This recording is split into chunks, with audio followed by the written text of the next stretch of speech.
Olá pessoal, meu nome é Edipo e vou falar um pouco para vocês sobre massa molecular e massa molar, certo? O que elas têm em relação uma com a outra e como diferenciar na hora de calcular uma da outra, beleza? Iniciando pela massa molecular, o que a gente precisa entender? A gente precisa entender que quando a gente estiver se tratando de massa molecular, a gente vai estar se tratando de uma molécula dessa substância que é a água, certo? Tanto se você estiver se tratando de uma substância que é covalente no caso da água ou uma substância iônica no caso do cloreto de sódio, você vai estar se tratando de uma molécula de água ou uma unidade iônica de cloreto de sódio. Beleza, pessoal? Quando você estiver se tratando de massa molecular. E qual é a unidade que representa a massa molecular? A massa molecular é representada pela unidade U, pela letra U, certo? Então, se falando de massa molecular, você vai representar o valor pela unidade U, pela letra U.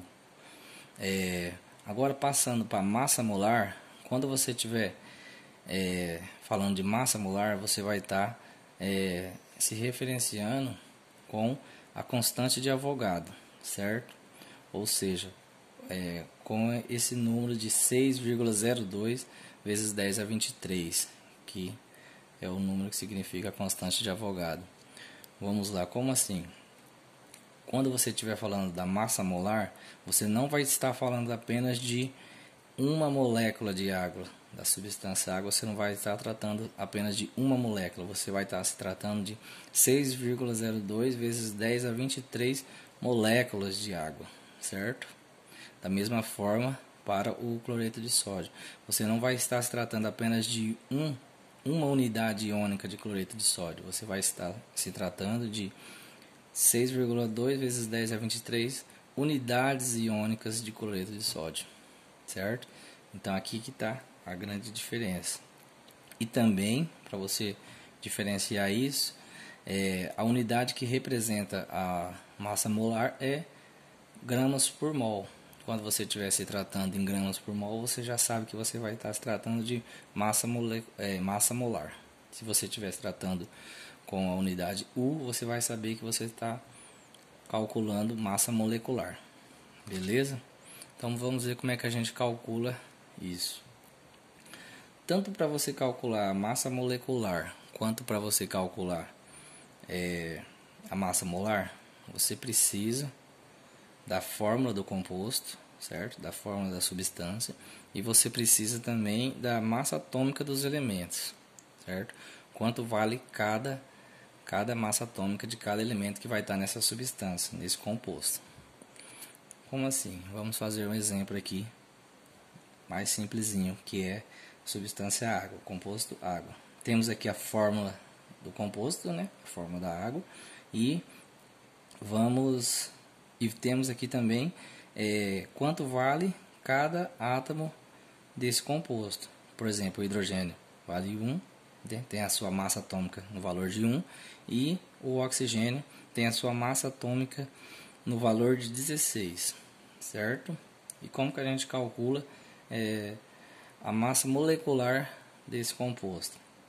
A gente multiplica a quantidade de átomo desse composto, no caso 2 hidrogênios, né? A gente multiplica por 1, que é a sua massa atômica, seu valor de massa atômica, que dá o valor de 2. A gente multiplica a quantidade de átomo de oxigênio, que é 1, certo?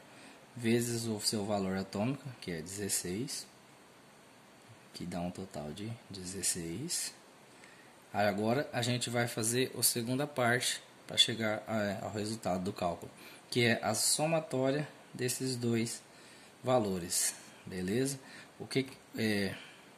A somatória desses dois valores vai te dar um valor de 18, ok?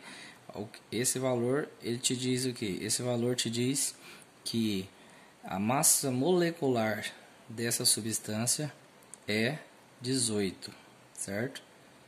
Mas se você fez o cálculo usando a unidade U, que é massa molecular.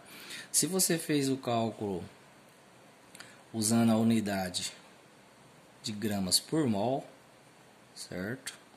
Aí você terá o valor de massa molar. A diferença, pessoal, é exatamente essa. Se você usar a unidade U para chegar no resultado, fazendo o seu cálculo, você terá massa molecular. Se você usar a unidade gramas por mol, você terá você terá o valor da massa molar. Ok? Vamos para mais alguns exemplos. Esse daqui, a gente tem a substância do sulfato de alumínio, certo?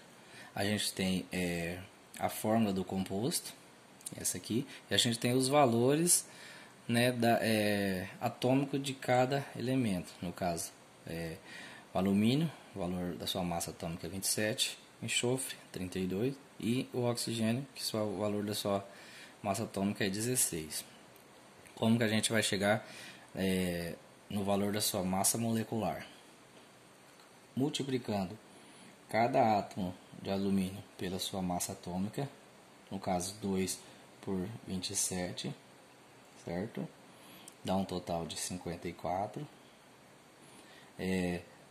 Aqui a gente tem um enxofre dentro do parênteses. Vamos prestar atenção que a gente tem que multiplicar por esse valor de 3 que está fora do parênteses. Então a gente tem 3 enxofre vezes o 32, que é o valor da sua massa atômica, certo? Que dá um valor de 96.